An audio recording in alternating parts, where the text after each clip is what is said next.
توني جدا يا جماعه. انا المره دي ما طولتش عليكم، بس حبيت اعمل لكم حاجه بقى بمناسبه الشتاء ونعمل ميك اب بمناسبه الشتاء. يعني بما ان الجو بدأ يسقع خلاص ومش مستحملين الهواء، لا هوا تكييف ولا هوا مروحه، فحبينا نعمل مع بعض لوك ميك اب توتوريال حلو كده. التونر والفيتامين سي ده هو مايسيلر ووتر كمان، وهتاكد ان بشرتي ما فيهاش اي ميك اب ولو فيها اي حاجه، عشان انا كنت بره في مشوار ورجعت يا دوبك اتغدينا وقلت انا عايزه اصور، فاللي هو لا ايه، لسه برضو تقريبا ما غطيتش وشي كويس، فجبت ده النهارده اشتريته جديد، فحابه ان انا اجربه معاكم وبالمره انقل لكم تجربتي عليه. هو ارخص من جارنيه بكتير. استنوا كده عشان هو مش مفتوح تقريبا، ده انا لسه عايزه اشيل اللي هي البرشامه بتاعته دي عشان تعرفوا، بس انا بفتح الحاجه معاكم. حلو، ريحته يفكرني بعصير البرتقال. من الناس اللي بتحب الحاجه اللي ريحتها حلوه على فكره، يعني ايه، بشتري مثلا حاجه ريحتها حلوه. يعني انا كان في بودي لوشن اللي هو الشان اللي طالع ترند ولقيت ناس كتير جايباه، انا كنت عايزه اشتريه، بس اللي هو ايه، شميت ريحته لا ما حسيتهوش انا، لا يعني دي المفروض حاجه لوشن بالنسبه لي ومرطبه. طب ليه تبقى ريحتها مش حلوه؟ ليه تبقى ريحتها او ملهاش ريحه او احس اني متضايقه؟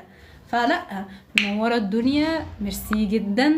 بس انا مش عارفه مين هو، مكتوب ايه، لحظه كده، مرام فهمي. اه، انا استخدمت الكميه دي حلوه قوي لان بشرتي ما فيهاش ميك اب اوفر يعني. اتاكد بس كده كويس. اهم حاجه تحت عيني، يعني هو فرق يعني بصراحه. هو ما فيش حاجه في المنديل، بس ايه، احس ان انا خلاص انا وشي رايق، ما فيش حاجه. مش عارف الستات بقت حلوه ولا المكياج هو اللي اصلي، انا لسه ما حطيتش ميك اب وبمسح، حتى لو في زوايد بمسحها دلوقتي قبل ما ابدا الميك اب اصلا. دايما لما بحب اجيب تونر او مايسيلر ووتر او بحب اجيب الحاجات اللي بتنضف الكلينزر دي والكلام ده كله، احب اجيبها يا بالليمون يا بالبرتقال، حاجه من الاتنين دول. مش بحب الفراوله والحاجات دي، بحسها هي ريحتها حلوه بس مش اللي هي بتنضف قوي او الكلام ده كله، برتاح اكتر لكده. وفي بالنعناع برضو، الصبار، الحاجات دي حلوه كلها. جماعه بقى اللي نسي يعمل فولو يعمل فولو قبل ما نبدا كده اي حاجه. البرايمر ده من سنو برايت، وهبدا احطه على اماكن المسامات الواسعه اهو. عايزه اعمل حاجه هستخدمها بعدين في فيديو من الفيديوهات بتاعتي، هعمل لها كاتنج كده زي مونتاج، هعلمكم فيها ازاي لو اشتريتوا فاونديشن فاتح على بشرتكم تخلوه مناسب للون بشرتكم، ولو اشتريتوا فاونديشن غامق على لون بشرتكم تخلوه مناسب على لون بشرتكم. يا رب تكونوا فهمتوا حاجه. مين اللي عمال يقول اتلم يا بنت؟ مين دي؟ طيب اوكي، هجيب حاجه. ميرسي، شكرا، بس احنا لازم نحط ميك اب. اول حاجه من نيكد 3 ده، الفاونديشن ده غامق جدا عليا.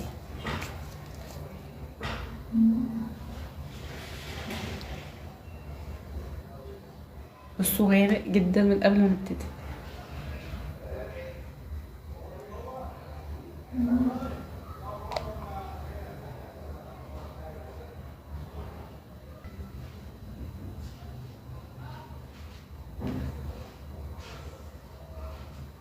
شايفين اهو كده الدرجتين مش زي بعض خالص.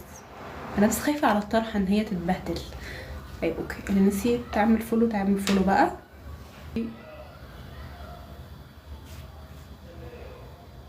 بالشكل ده ادي بدايه الفاونديشن. شفتي ده فاتح جدا على بشرتي، ده مش درجه بشرتي نهائي، ماشي. وبالناحيه التانية ده غامق على بشرتي. يا رب يكون باين او المعلومه واصله لكم. فحلو، خلينا بقى نقول تعملي ايه لو الفاونديشن طلع فاتح على بشرتك، وتعملي ايه لو الفاونديشن طلع غامق على بشرتك بالشكل ده. ليتس جو كده.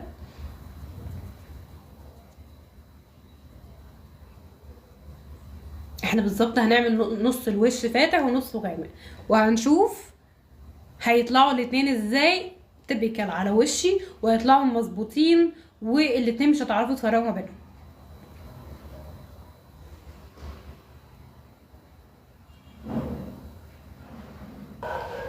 ممكن تقولي لي على اساسيات الميك اب ارتست؟ اساسيات الميك اب لازم الحاجات اللي تكون معاكي في الميك اب المبتدئه.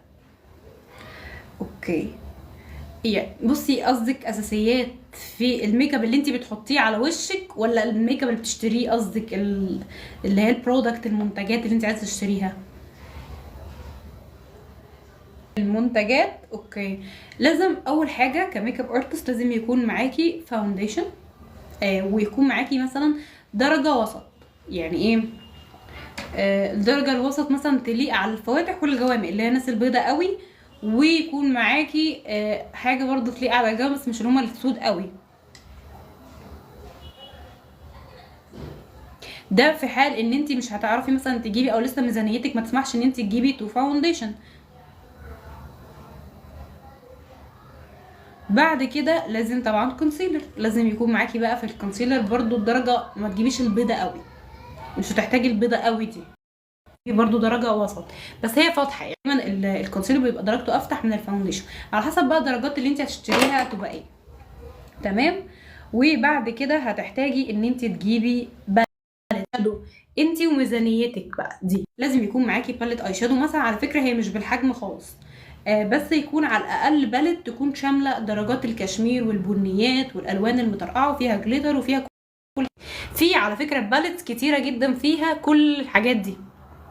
ولازم تكون الباليت يعني تشوفي الكواليتي بتاعتها حلوه، مش اغلى حاجه ولا الكلام ده كله. يعني على فكره بصي انا عندي ايه، شايفه الباليت دي؟ سوري استنى، الباليت دي من بريتي وومن. دي من بريتي وومن. دي كنت جايباها من حوالي سنتين بالظبط، كانت ب 250 حاجه كده في الرينج ده. اللدغه، شكرا جدا. ايوه دي كانت ب 250. على فكره دي مش باليت اوريجينال ولا حاجه، دي باليت يعني عمليه جدا تحفه، انا ما بستغناش عنها. الباليت دي من اساسياتي. يعني شوفي هي هلكت معايا قد ايه، بقالها سنتين معايا. بصي لو ركزتي كده هتلاقي فيها درجات الكشميريات، هتلاقي فيها درجات البنيات، هتلاقي فيها الالوان المطرقعه والجليترز والشيمري والاسود، لما كل حاجه كباليت لو انت مبتدئه. بس طبعا دي مش الباليت اللي انا جبتها وانا مبتدئه، بس انا هوريكي الباليت دي ب 250 من سنتين. انا كنت جايباها 250 من سنتين. الباليت دي مورفي، دي باليت اوريجينال، كانت ماما هي اللي جايباها. انا مامتي ميك اب ارتست برضو. دي مامتي كانت جايباها من حوالي 6 ماما جايباها بقالها 8 او 9 سنين. ماما كانت جايباها ساعتها ب 500 وحاجه. يعني عشان تجيبي مورفي دي دلوقتي اصلا هتبقى عامله 2000 1000. بصي الالوان بتاعتها انا ما بستخدمهاش خالص حاليا على فكره، مش من التايبس بتاعتي او الكلام ده، لان الالوان مش هقولك ادمت. الميك اب من 8 سنين مش زي الميك اب دلوقتي خالص، الالوان وكل حاجه مش زي دلوقتي. تمام. دي حاجه. بصوا لو ركزتوا كده على الباليت دي، هي كلها الالوان اللي بتلمع اللي هما كانت بتاعت زمان. سيبنا من كده خالص. بصي كده فيها موف، ازرق، الالوان اللي هي كلها فاهمه بالطريقه دي. فدي مش باليت بالنسبه لي عمليه خالص. جربتي كحل روزبيري؟ تحفه. كحل روزبيري تحفه، نوع روج ثابت لميك اب السواريه، مايت سينما. حاجات مايت سينما بالنسبه لي كلها تحفه. اوكي، فلازم يكون معاكي باليت زي ما قلتلك تكون شامله الوان اللي انت هتستعمليها، وتكون عمليه زي ما قلتلك. لازم طبعا الارواج دي بقى تعملي ميكس. مثلا تبداي مثلا هقولك ب5 ارواج يا ستي، منهم الليبستيك والليب جلوس. لازم يكون طبعا الوان كشميري على بينك على بني على مش موف، بس ايه درجات طبعا احمر. لازم يكون معاكي عشان تعملي بعدين ميكس انت ما بينهم وتظبطي انت الالوان وكده. هيكون طبعا لازم يكون معاكي رموش. ابدأي مثلا يا ستي لو هتبدأي بالكلاينت في الاول، لو مش هتقدري تجيبي الرموش اللي هي كده تبقى بالت على بعضها. البالت اللي هو الرمش برمش اللي هو العلبه في العلبه دي بتبقى ب30 ب50 الرمش اصلا، فدي بتبقى حلوه. يعني انت ويعني ايه والبادجت اللي معاكي قد ايه.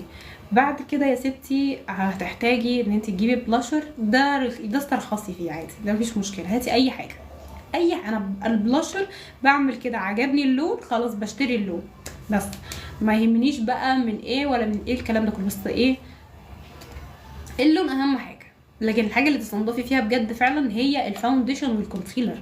دول اساسيات، ولازم فعلا تجيبي حاجه نظيفه، مش حاجه لازم تكون غاليه، بس تكون حاجه نظيفه ما تغيرش ما بتاكسدش زي كده.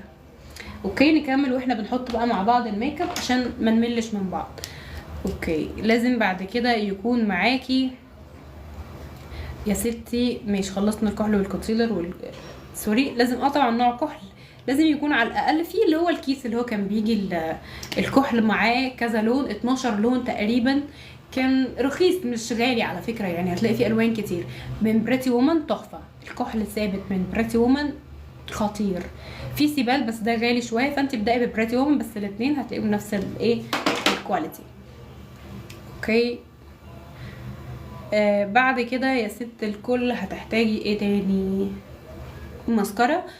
هاتي اي ماسكارا، انت كميك اب ارتست اصلا احنا مش بنهتم بالماسكارا قوي في الميك اب، لان احنا اوريدي بنحط رموش، فانت هتستخدمي بقى ماسكارا بلاستيك، هتستخدمي ماسكارا فحم، مش هتفرق، هو اوريدي في رموش.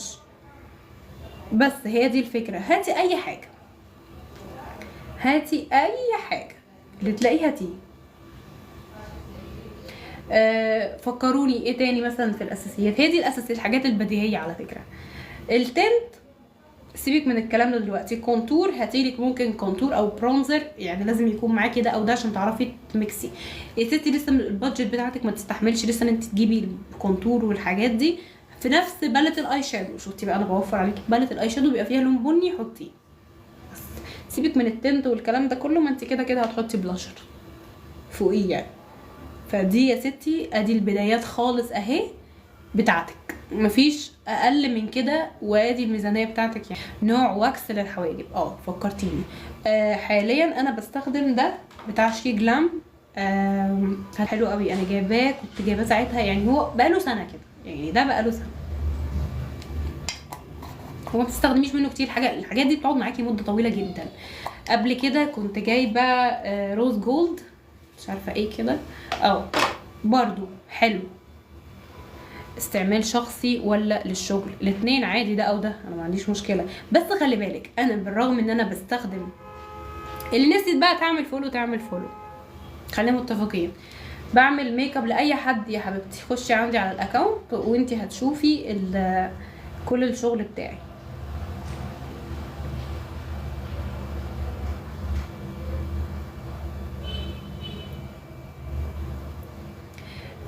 بعد كده كنت عايزه اقول ايه بالنسبه لوكس الحواجب، يعني انا مثلا نصحتها بوكس الحواجب والكلام ده كله، قلت لها ماشي تمام ده احسن وكده، بس اصلا وكس الحواجب لاستخدام يومي مهما كان ايه، وحد قالك ده احسن حاجه ومش عارف ايه والكلام ده كله، مفيش وكس حواجب ما بيوقعش شعر الحواجب لو انت استخدمتيه بشكل يومي. انا وكس الحواجب ده بالنسبه لي انا بستخدمه معاكم في لوكات الميك اب، بس انا لما باجي اصور، لكن كاستخدام اليومي انا بسرح رموشي، بسرح حواجبي بس كده وخلاص، بس مش محتاجه كل ده عشان احافظ عليها. من مايت سينما التنت ده رقم 203. الماسكارا بتوقع الرموش، الماسكارا البلاستيك هي اللي بتوقع الرموش، لكن الماسكارا الفحم لا خالص. اكمل لكم بقى الحكايه بتاع الواكس بتاع الحواجب. صحيح بستخدمه في الميك اب وبستخدمه في كل التوتوريال والكلام ده، لكن كاستخدام يومي بيوقع الرموش بيه والكلام ده كله، بس كيومي هتوقعي رموشك هتوقعي حواجبك. مش عارفه ليه معلقه معايا رموش. الناس عماله تتصل وموتراني، يعني اللي هو انا يا جماعه قلت ما ادخلش في كل تمام زي ما قلت لك، لان دي اوريدي حاجه انت بتجبسي حواجبك لفتره او لوقت معين، بتوقفي الشعرايه للوقت ده كله، يجي عليها ميه بتضعيف الشعرايه تاني يوم، او مثلا تيجي بعدين تحطي تاني عليها الواكس تشديها، تيجي تقوم بعد كده غسلاها، فخلاص الشعرايه بترتاح، فخلاص تقع الشعرايه. فمن هنا يبدا الموضوع. ازيك يا لولو؟ فريده فارس، اهلا لولتي، عامله ايه؟ من هنا تبدا تقع شعرايه الحاجب. فانا كنفسي انا واستخدام شخصي زي ما واحده قالت لي فوق، استخدامي الشخصي لا انا مش بعمل كده اصلا. انا اصلا الميك اب بتاع الجامعه يا جماعه انتوا ما تعرفوش. ميك اب الجامعه ده مش عشان انا ميك اب ارتست يبقى الميك اب بتاعي بقى ايه ومش عارف ايه، لا خالص على فكره، بالعكس. انا الميك اب بتاعي اليومي كونسيلر بيبقى كتير، ده هي نقطه بس فاهمه، عشان ما اروحش ارعب الناس، ما اروحش ارعب زمايلي يعني. ايه فاللي هو ايه، بحط كونسيلر خفيف، بلاشر خفيف، ماسكارا برضو خفيف، وروج، وخلصنا، مفيش اي حاجه تانية.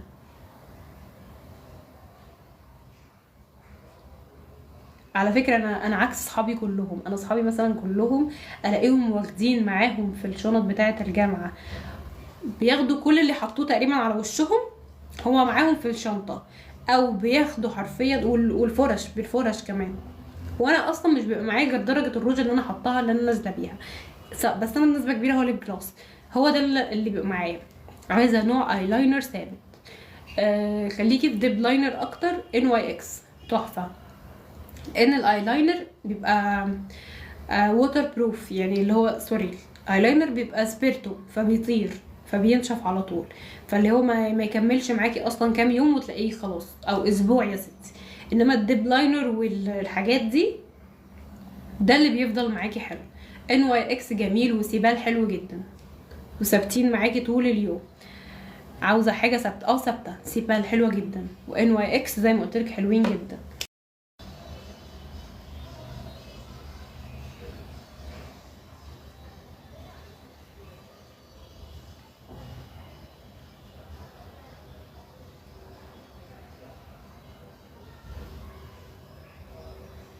اخر لايف قلتي مش تفتحي عشان الدراسه. لا دراسه ايه ده، انا قلت لكم ان انا بفتح في الدراسه اكتر. قلت لكم في الاجازه بيسيبني حاله من الاكتئاب كده شويه وما بفتحش وبكسل، عكس الدراسه وبالذات في ايام الامتحانات. انا في ايام الامتحانات بتلاقوني اونلاين بطريقه رهيبه. وهثبت فوق عيني كده كمان نوع برونزر حلو. استني، هو اسمه ايه اللي انا بستخدمه؟ سوري معلش، طالما في هدى يبقى هدى بيوتي اكيد انا بستخدمه. ده عندي بقاله كتير قوي. بصوا، وفي ميه ثانيه على فكره البرونزر بتاعها حلو. من بدري بس تحبي تكوني معايا في اللف. ايه يا جماعه والله بتكسف بجد.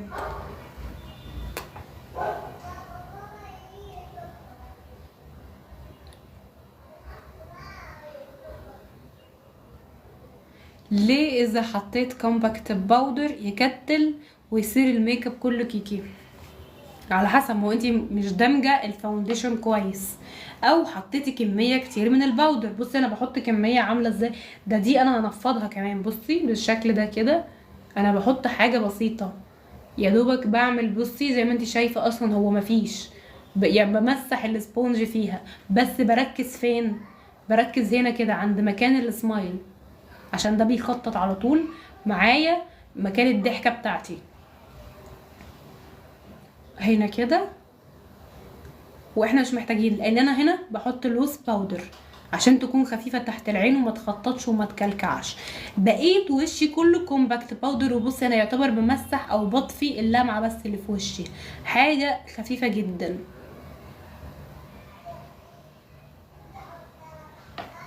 انا ما عملتش غير حاجه، انا يعتبر ما حطيتش كذا مره، زي لو خدتي لي بالك انا عملت مره واحده او مرتين وعملتها في وشي كله. وكمان هنفض وشي كله اصلا. بصي ببراش كده تكون فلافي، وبعمل كده منتظره لوك العيون، داخلين على لوك العيون. ولما نيجي نعمل العيون الاول منتظرين البيز بتاع الوش. اعمل معاكم ايه انا طيب؟ اوكي بالشكل ده كده. لو خدتولي بالكم ان انا اصلا اول ما بدات اللايف كنت حاطه فاونديشن هنا فاتح وفاونديشن هنا غامق، وخليت الاتنين يليقوا على درجه وشي انا. قلت لكم عشان تتعاملوا ازاي لو غلطتوا وجبتوا فاونديشن فاتح على بشرتكم او فاونديشن غامق على بشرتكم، وفي الاخر الاتنين ما خدتوش بالكم ان اصلا مفيش فرق بين الناحيتين. شلت اي زيادات في وشي مكان اللوز باودر او كومباكت باودر علشان نشتغل صح.